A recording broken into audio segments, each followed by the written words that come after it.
গোলায় রুদ্রাক্ষের মালা, বিশাল বড় দেহ, দীর্ঘায়ু। আর যেই অম্বিকার ঘরে প্রবেশ করেছেন বাবা, অমনি অম্বিকা ভয়ে চোখটা বন্ধ করে দিয়েছেন। আর তখনই ব্যাসদেব বললেন, পুত্রবতী হও। এইবার মা অম্বিকার ঘর থেকে বেরিয়ে অম্বালিকার ঘরে যাবে। আর যেই অম্বালিকা ব্যাসদেবকে দেখেছেন, অমনি মানে ভয়ে চোখটা বন্ধ করতে পারছে না আর তাকাতেও পারছে না, মানে এইরকম রঙকে বলে ফ্যাকাশে। আর তখনই ব্যাসদেব বললেন, পুত্রবতী হয়। তাহলে মায়েরা, এর গায়ের রং ফ্যাকাশে বলে এর ছেলের নাম হলো পাণ্ডু। আর অম্বিকা ভয়ে চোখ বন্ধ করেছিলেন বলে অম্বিকা ছেলের নাম হলো অন্ধ ধৃতরাষ্ট্র। তাহলে বাবা দুই সন্তানের জন্ম হলো, পাণ্ডু আর অন্ধ ধৃতরাষ্ট্র। তো পাণ্ডুর ছেলেদের আপনারা নিশ্চয়ই চেনেন সকলে, যুধিষ্ঠির, ভীম, অর্জুন, নকুল, সহদেব।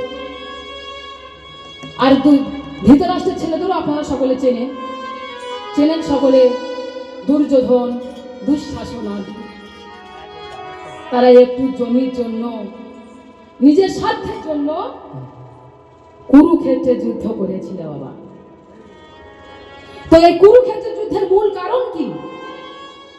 না দ্রৌপদী হেসেছিলেন বলে, একজন রমণীর হাসির জন্য এই কুরুক্ষেত্রের যুদ্ধ। তো আপনারা বলবেন কি করে? তো মায়েরা একদিন পঞ্চপাণ্ডব একটা বিশাল বড় বাড়ি তৈরি করেছিলেন। তো এমন ডিজাইন, এমন সিস্টেমের বাড়ি, তো সবাই দেখতে গেলেন, রাজা, মহারাজা, দেবতা সবাই দেখতে গেলেন। তো দুর্যোধন মনে মনে ভাবছে, সবাই বলছে বিশাল বড় বাড়ি, আমি গিয়ে দেখে আসি। এইবার বাবা যেই দুর্যোধন ঘরের মধ্যে প্রবেশ করেছে, দেখলেন ঘরের ভিতরে এক জায়গায় জল। আর জল ভেবে যখনই জামা কাপড় উঁচু করে নিয়ে পার হতে যাবে, আমার দেখলেন জল নেই, শুকনো। মানে এমন ডিজাইন, এমন সিস্টেমের ঘরটি। আর যেই শুকনো ভেবে পা তুলে দিয়ে চুমনি পড়ে গেছে, আর যেই পড়ে গেছে অমনি জামা কাপড় সব ভিজে গেছে। আর যখনই ভিজে গেছে, আর উপরে দাঁড়িয়েছিলেন দ্রৌপদী, চুলা খাচ্ছিলেন। তিনি অট্ট হাসি হেসে ব্যঙ্গ করে চিৎকার করে বলে উঠলেন, অন্ধকার